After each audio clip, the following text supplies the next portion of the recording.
I didn't think the movie was that bad. I wanted to vomit and I could not get out of the theater quick enough.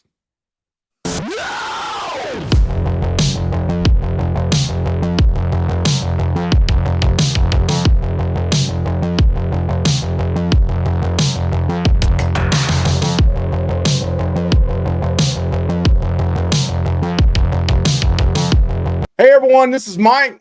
Hey, and this is Josh. And we are Real Dead, and we're coming at you on a movie that just came out yesterday. And what is it called, Josh? Called Trap, and it's by M. Night Shyamalan. Yeah, I can't never get his name right. I'm not even going to try it, but I'll call him M. Night. Yeah, M. Night. But yeah, this is going to be a spoiler free at the beginning just for a few minutes, and then we're going to jump into spoilers. So we'll put the spoiler alert so you know when to stop it if you've never seen this movie or you want to see it later on. I'm telling you now, don't. But you do what you do, you boo, right? Yeah, okay. I've watched plenty of movies I've known the spoilers for, Mike. So yeah, but listen, true. So this movie, if you've seen the trailer,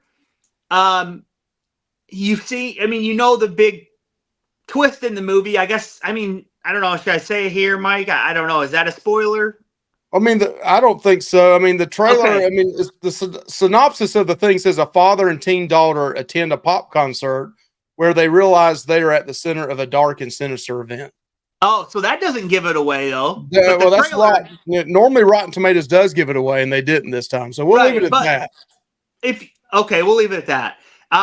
So yeah, it takes place at this concert, which I didn't dislike, Mike, to be honest. I didn't dislike it was at this concert. I thought that was kind of a cool environment for something like this because you have a lot of people around, and there's different things there. But I felt like they didn't do a lot with it, in my opinion. They kind of, I mean, to be honest, they focused on the concert a lot. And we'll talk more about that in the spoilers, but they did. And for me, it was like they could have done some maybe pretty inventive things of how this person, whoever it is, gets out of different situations. But it was the old, I'll put an apron on and I work at the coffee shop, or I'm going to go talk to this guy that works at a t-shirt stand that knows all the information that I need to know about what's going on. That was weird. That was also in the trailer. But yeah, I mean, yeah, or it's like, now all of a sudden I have a police radio and know everything that's going on. So yeah, a lot of it was very convenient. In my opinion,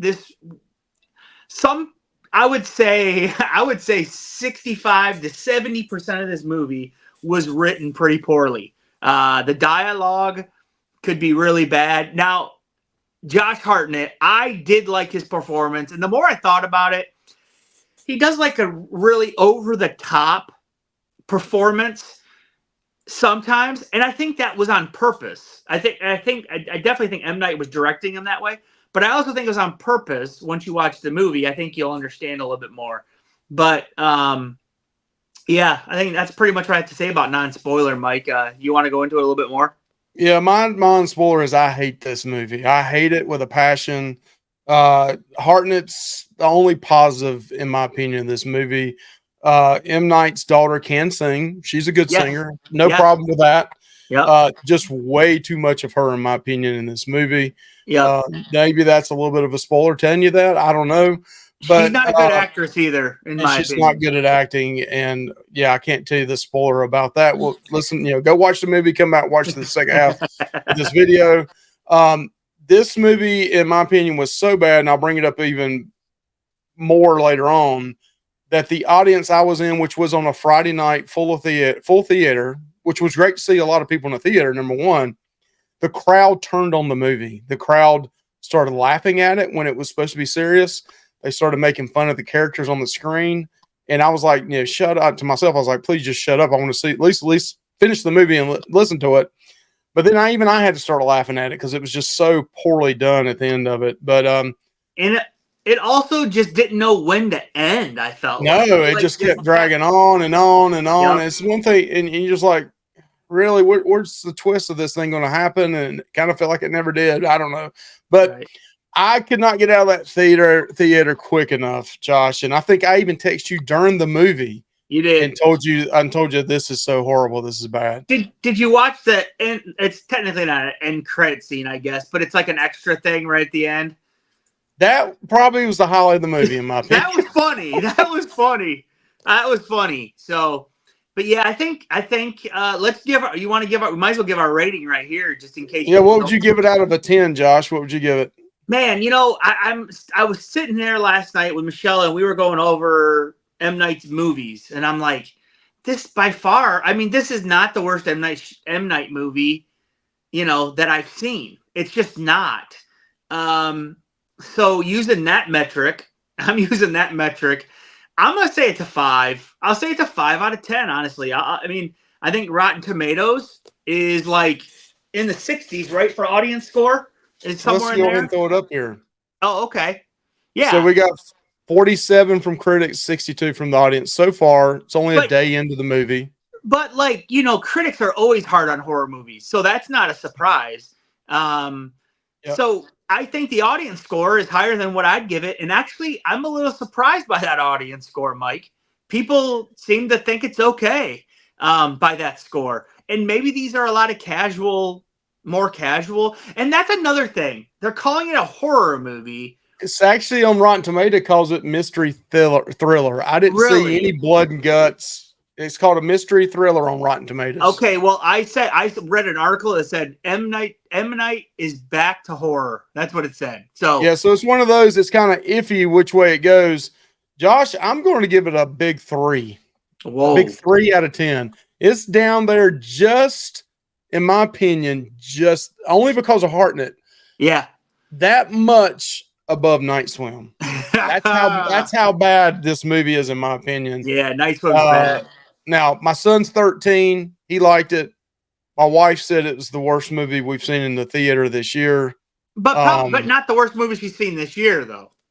No, not the worst movie we've seen this year. But right. It's, you know, we watched some on video at home. But yeah, for worst movie in the theater we've seen this year. Sure. I'm trying to think. All right, let's jump into spoilers. You ready to get into spoilers, Josh? Yeah. Like I said, I gave it a 5. Mike gives it a 3. So yeah, let's go into some spoilers and let's talk about it.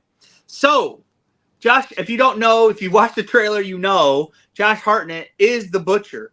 Now, the thing is, though, is like with M. Night, his movies always have a twist, and this movie did not really have a twist. Besides, it wasn't really a twist, I guess, but it kind of was. His wife, like, knew that he was the killer all along, and she's the one that helped set up the whole trap for him. So, and he ends up figuring that out. So, that's kind of a twist, but I don't know. I don't think it's that great of a twist.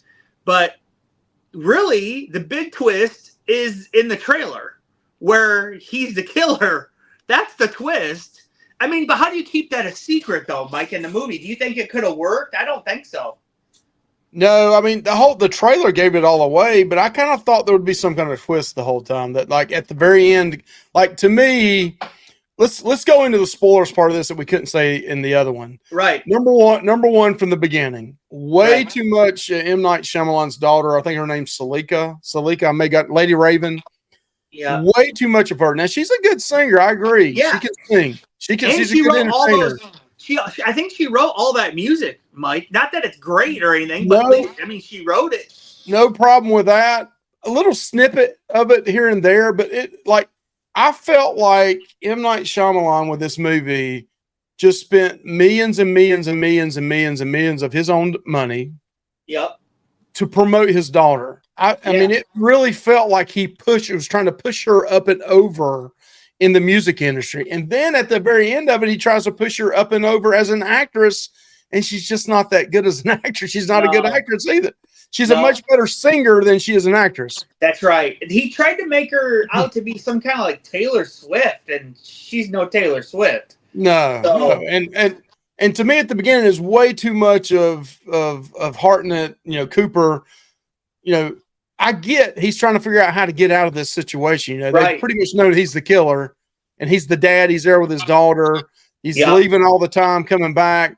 But like, how many times do you have to show cops at exits? I probably counted 50 times he's showing these exits with cops at him. I'm like, dude, just show it 2 or 3 times and we get that. We don't need to see it 100 times.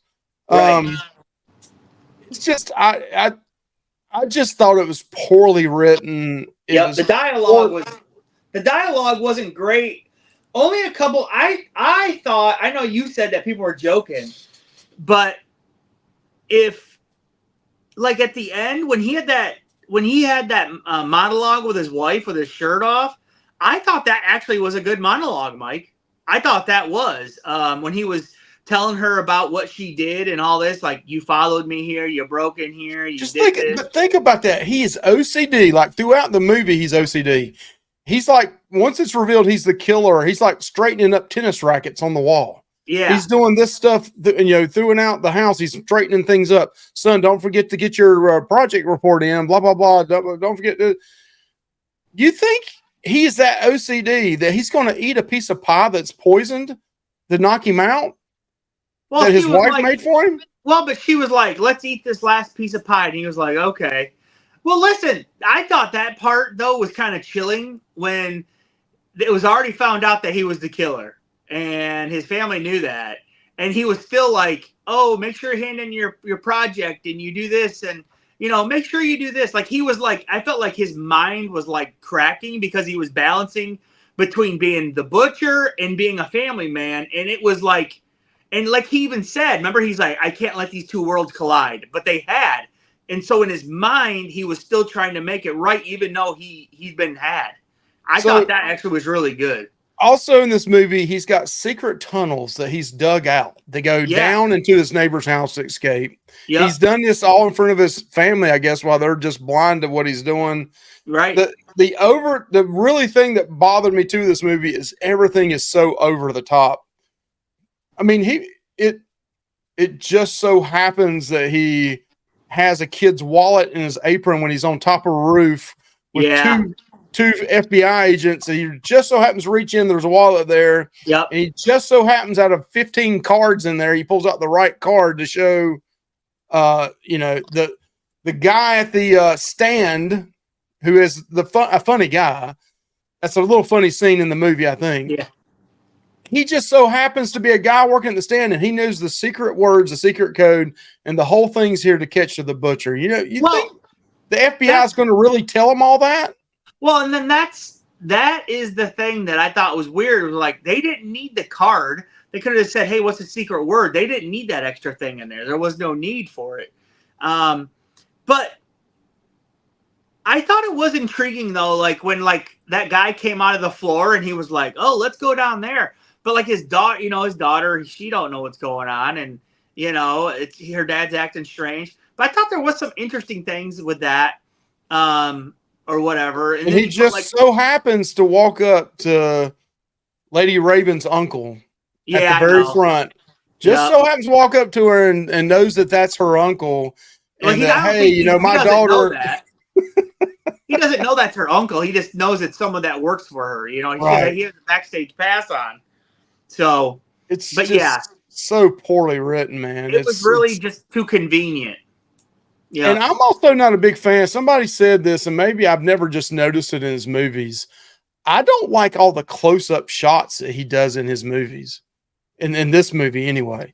I don't know if you noticed that a lot. There's a lot of like right up in your face shots, like where they're like the camera's like right here. I mean, it's right up on the.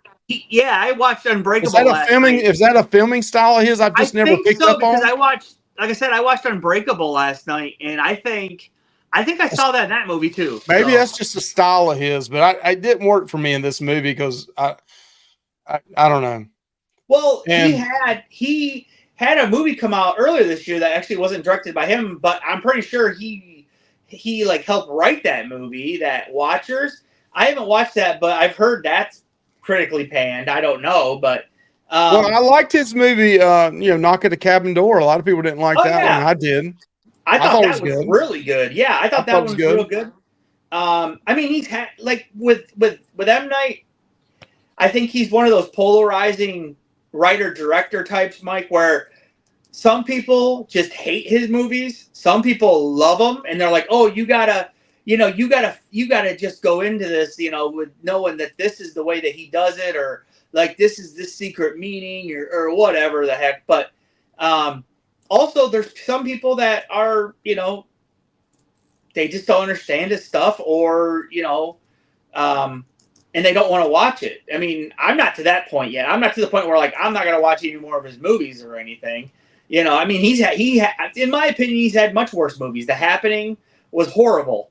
And, I haven't watched that. He made movies after that. Well, that's the one they're running from the wind or the grass or something, Mike. I mean, it's absurd. But I mean, he's gone on to make good ones after that. I mean, The Visit, Split, Glass. I mean, he's made good ones after that. So, well, I want to say real quick, M. Night Shyamalan has a cameo in this movie. Yeah, Josh Hartnett, I thought was pretty good. Yeah, I'd love to see his career revived. Again, I think he's a good actor. You want to see him in a Halloween movie? Is Laurie Strode's son again, Mike? Or? I would take that. I would take that better than Halloween Ends, right? His daughter in the movie, Ariel Donahue, I thought she did a really good job. I thought she did a good job. Salika is a good singer. Lady Raven, his daughter, M. Night's daughter, but she's not a good actress. Yeah. The Haley Mills who plays the FBI agent, I really didn't know. That was Haley Mills? Huh? That was the girl from the original Parent Trap? Yeah, Haley Mills. Well, it says Hayley. I don't know if it's the same one or not, but Haley Mills is the old lady FBI agent. Yeah. And then Allison Peel is the one that plays his wife in the movie. I thought she was good at the end. Yeah. Yeah. So I mean, it's got a lot of problems. So I would wait for this. My personal opinion, I said it earlier, I'd give it a 3, I think, out of 10. I would wait for this to come out if you're going to watch it. And to me, I saw no blood, no guts. There's only one part where a girl gets burnt from grease and her skin's bubbling up. But it's not scary. It's not horrific. It's not anything like that. Right. Do you think so do you think I mean, I don't know. I mean, because if he had 2 failures in the same year, this one's, I don't know how this one's going to do in the theater, but I would imagine word of mouth is going to really hurt this one. I'm just done with PG-13 movies, I think, Josh. I don't know that I can go see another PG-13 horror movie or a movie that's supposed to be thriller horror that's PG-13.